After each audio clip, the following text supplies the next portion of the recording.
बिस्मिल्लाहिर्रहमानिर्रहीम। अस्सलाम वालेकुम। मैं हूं अरसलान वकार और आप देख रहे हैं मेरा यूट्यूब चैनल तारीख का आईना। नाजरीन कराम, आज हम जवाहरलाल नेहरू की जिंदगी की किस्त नंबर 3 के साथ हाजिर हैं, जो उनकी शख्सियत की तश्कील का वो मरहला है जहां एक मगरबी तालीम याफ्ता नौजवान पहली बार अपने वतन की असल तस्वीर को देखता है और उसके दिल व दिमाग में एक खामोश मगर ताकतूर इनकलाब जन्म लेता है। जब जवाहरलाल नेहरू कई बरस यूरोप में तालीम हासिल करने के बाद हिंदुस्तान वापस लौटे, तो उनके जहन में एक ऐसा मुल्क आबाद था जिसे वो अपने ख्यालात में तरक्की की राह पर गामजन देख चुके थे। यूरोप की साफ सुथरी सड़कें, कानून की बालादस्ती, अवामी आज़ादी और इंसानी वक़ार का तस्वुर उनके जहन का हिस्सा बन चुका था। मगर जैसे ही उन्होंने हिंदुस्तान की सरजमीन पर कदम रखा, उनका सामना एक ऐसी हकीकत से हुआ जो उनके तमाम ख्वाबों से बिल्कुल मुख्तलिफ थी। हर तरफ गुर्बत फैली हुई थी, लोग खौफ में जीते थे और अंग्रेज हुकूमत का साया हर इंसान के सिर पर मंडला रहा था।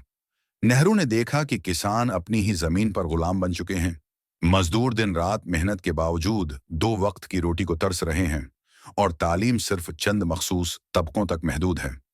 आम आदमी के लिए ना इंसाफ आसान था, ना आवाज उठाना। ये सब मनाजिर नेहरू के लिए महज मशादा नहीं थे, बल्कि एक अंदरूनी सदमा थे। उनके ज़हन में बार बार ये सवाल अभर रहा था कि जिस आज़ादी, मसावात और इंसाफ की तालीम वो यूरोप से लेकर आए हैं, क्या वो उस सरजमीन के लिए नहीं है? ये वो लम्हा था जहां जवाहरलाल नेहरू के अंदर एक गहरा फिक्री तसादम शुरू हुआ। वो खुद को एक ऐसे तबके से ताल्लुक रखने वाला समझते थे जिसे सहूलतें हासिल थीं, मगर अब उन्हें एहसास होने लगा कि उनकी असल जिम्मेदारी इस कौम के साथ है जो सदियों से इस्तेहसाल का शिकार रही है। उनके दिल में यह एहसास जड़ पकड़ने लगा कि अगर तालीम याफ्ता लोग खामोश रहें तो गुलामी कभी खत्म नहीं हो सकती। नेहरू के वालिद मोतीलाल नेहरू पहले ही हिंदुस्तानी सियासत का एक नमाया नाम थे। घर में आने वाले मेहमान, सियासी गुफ्तगू, अंग्रेज हुकूमत पर तनकीद और कौमी मसाइल पर बहसें रोज का मामूल थीं। मगर जवाहरलाल नेहरू अब तक उन सबको एक हद तक ही समझते थे। वतन वापसी के बाद पहली बार उन्होंने सियासत को महज गुफ्तगू नहीं, बल्कि एक अमली जदोजहद के तौर पर देखना शुरू किया। वो जलसों में गए, अवाम की बातें सुने और उस दर्द को महसूस किया जो किताबों में कभी बयान नहीं किया जा सकता। उन्होंने हिंदुस्तान के मुख्तलिफ इलाकों का सफर शुरू किया, देहातों में जाकर किसानों के हालात देखे, शहरों में मजदूरों से मुलाकात की और हर जगह एक ही फरियाद सुनी।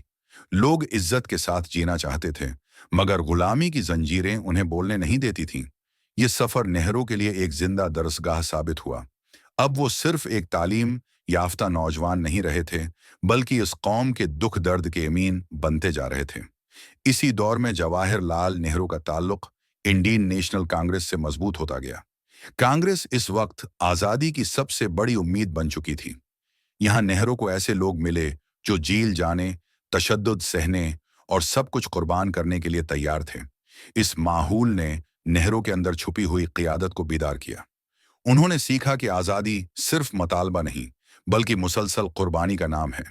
यही वो ज़माना था जब नेहरू की तौजह महात्मा गांधी की तरफ मबजूल हुई। गांधी का सादा लिबास, उनकी प्रामण जदोजहद और अखलाकी ताकत पर यकीन नेहरू के लिए इब्तदा में कुदरे अजीब था। नेहरू के ख्यालात में जदीदियत और तेज रफ्तार तब्दीली का तस्वुर था, जबकि गांधी सब्र, सच और अदम तशद्दुद पर यकीन रखते थे। मगर इस इख्तिलाफ के बावजूद नेहरू गांधी की दियानत, किरदार और अवाम से गहरे ताल्लुक से बेहद मुतासिर हुए। ये किस्त दरअसल जवाहरलाल नेहरू की जिंदगी का वो मोड़ है जहां एक फर्द के अंदर कौम जागती है। यहां से उनकी जिंदगी में सिर्फ सोच नहीं, बल्कि अमल शामिल होता है।